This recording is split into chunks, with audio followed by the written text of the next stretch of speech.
भाग 2। भोज्यं भोजन शक्तिश्च रतिशक्तिर्वरांगना विभवो दान शक्तिश्च नाल्पस्य तपसः फलम।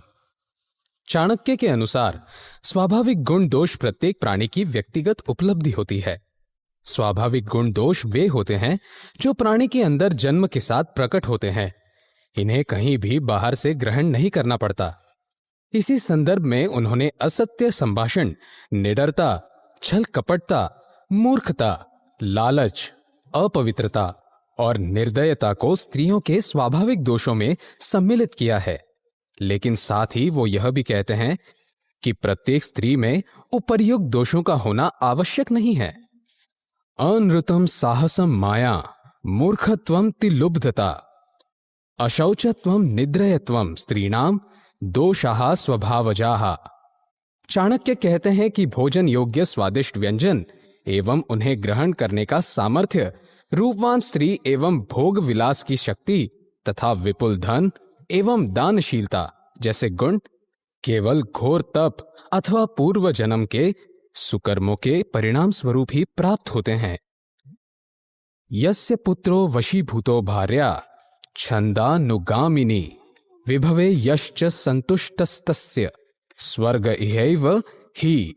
जिस व्यक्ति का पुत्र आज्ञाकारी, पत्नी पतिव्रता एवं अनुकूल आचरण करने वाली हो तथा जो परिश्रम द्वारा अर्जित धन से पूर्णतः संतुष्ट हो, वह जीवित अवस्था में ही स्वर्ग का सुख अनुभव कर लेता है, अर्थात वह सदैव परम संतुष्ट एवं सुखी रहता है। ते पुत्रा ये पितृभक्ताः स पिता यस्तु पोषकः तन्मित्रम यस्य विश्वासः सा भार्या यत्र निवृत्तिः। चाणक्य के अनुसार केवल वही आदमी पुत्र कहलाने योग्य है जो अपने माता पिता की आज्ञा का सदैव पालन करता है। वास्तविक अर्थों में पिता के स्थान पर केवल वही मनुष्य योग्य है जो अपनी संतान का भली भांति पालन पोषण करता हो, उनके दुख सुख का ध्यान रखता हो। विश्वसनीय व्यक्ति ही सच्चा मित्र और पति को सुख देने वाली स्त्री की वास्तव में पत्नी कहलाती है। परोक्षे कार्य हंतारम प्रत्यक्षे प्रियवादिनम वर्जये तादृशम मित्रम विश्वकुंभम पयोमुखम।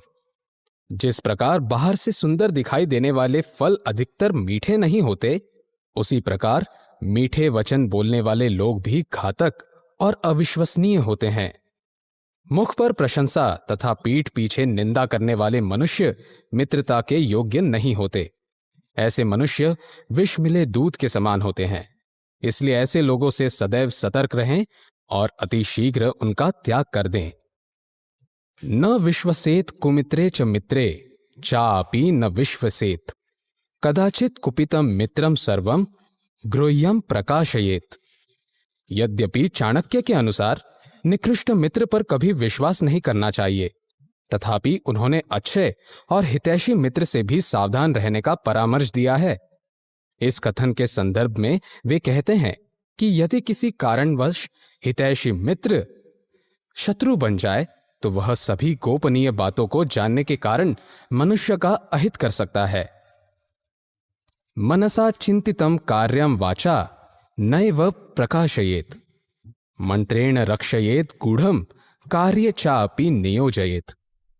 किसी अभिष्ट कार्य पर चिंतन मनन करते समय या उसे कार्यान्वित करने से पूर्व वाणी द्वारा उसे प्रकट कर देने से कार्य के पूर्ण होने में संदेह उत्पन्न हो जाता है। इसलिए ध्यान रखें कि जब तक कार्य योजना पूरी तरह से सफल न हो जाए तब तक उसका उल्लेख किसी से न करें। कष्टम च खलु मूर्खत्वम कष्टम च खलु यौवनम कष्टात् कष्टतरम चैव परगेह निवासनम।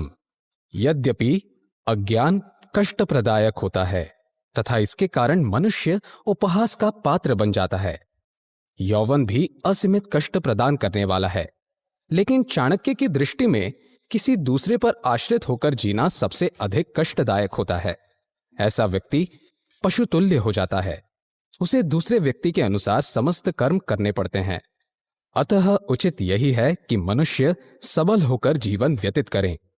शैले शैले न माणिक्यम मौक्तिकम न गजे गजे साधवो न ही सर्वत्र चंदनम न वने वने।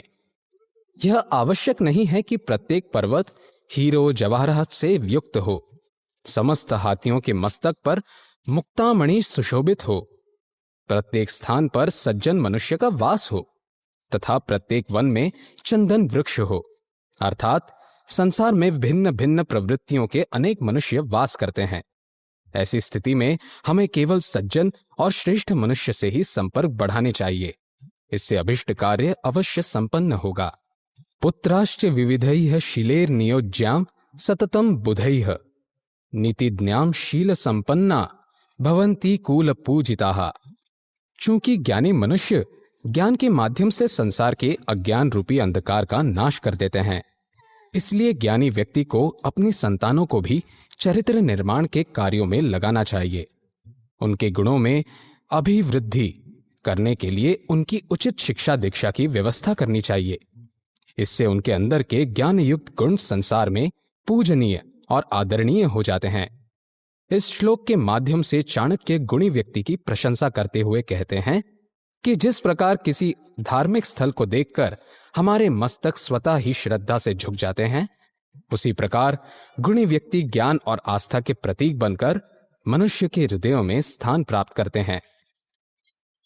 माता शत्रुः पिता वैरी येन बालो न पठितः न शोभते सभा मधे हंस मधे बको यथा।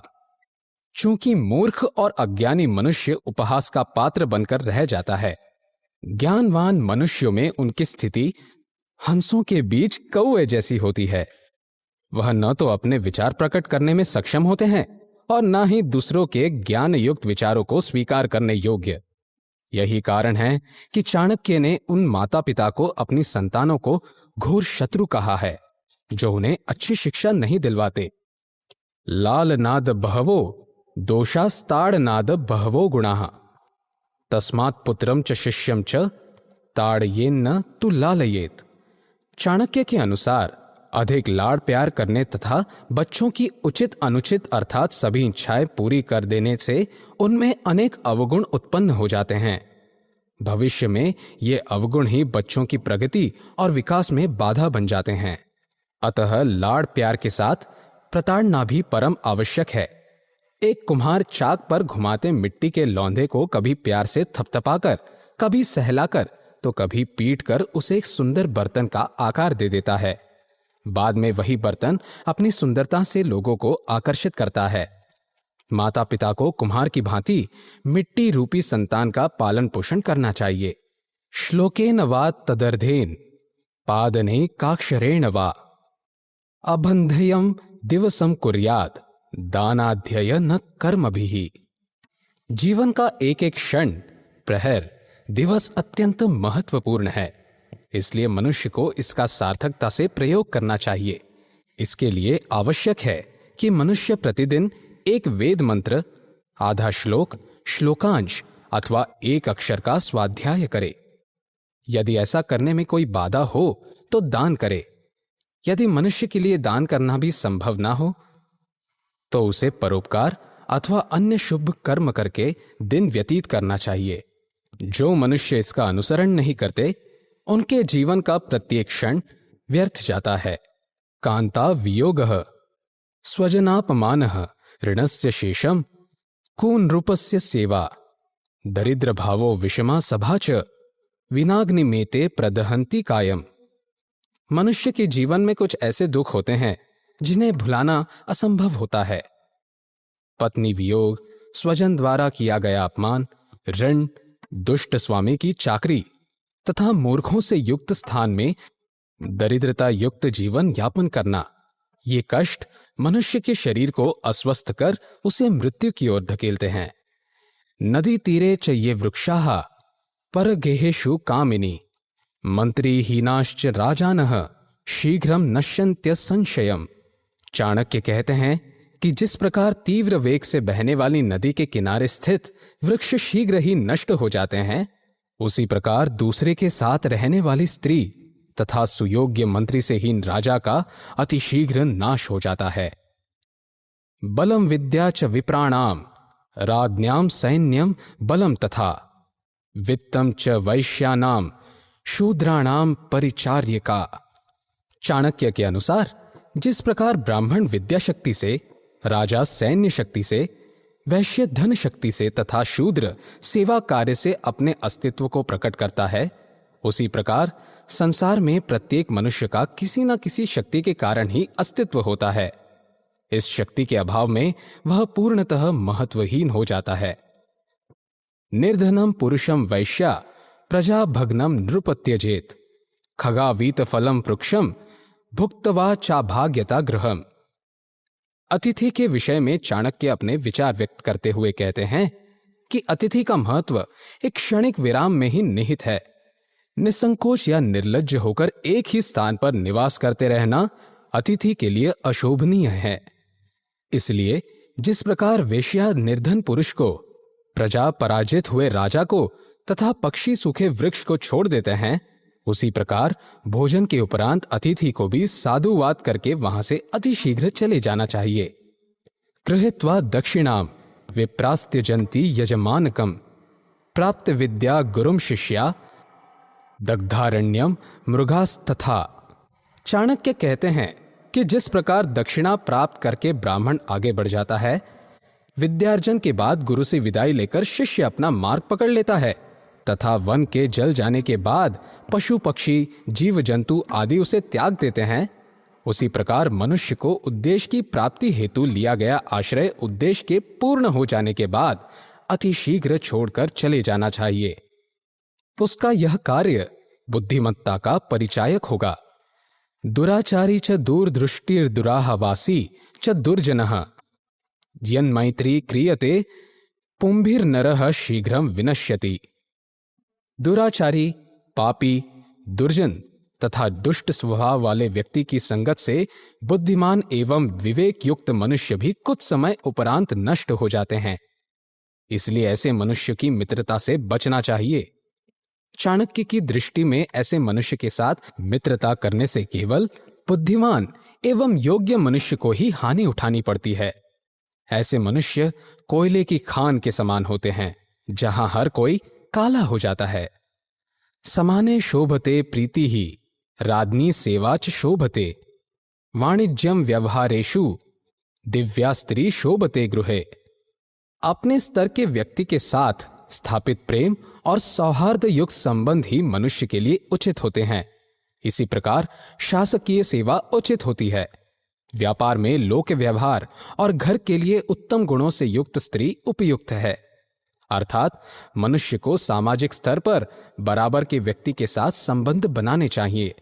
इसी प्रकार केवल सरकारी नौकरी ही मनुष्य को स्थिरता प्रदान करती है। इसलिए अन्य नौकरियों की अपेक्षा इसे महत्व दें। व्यापार में लोक व्यवहार और वाक्पटुता पर ही व्यक्ति की सफलता निर्भर करती है। इसी तरह घर में केवल गुणवती और सुशिक्षिता स्त्री ही शोभायमान होती है। इसलिए मनुष्य उपर्युक्त बातों का सदैव अनुपालन करें।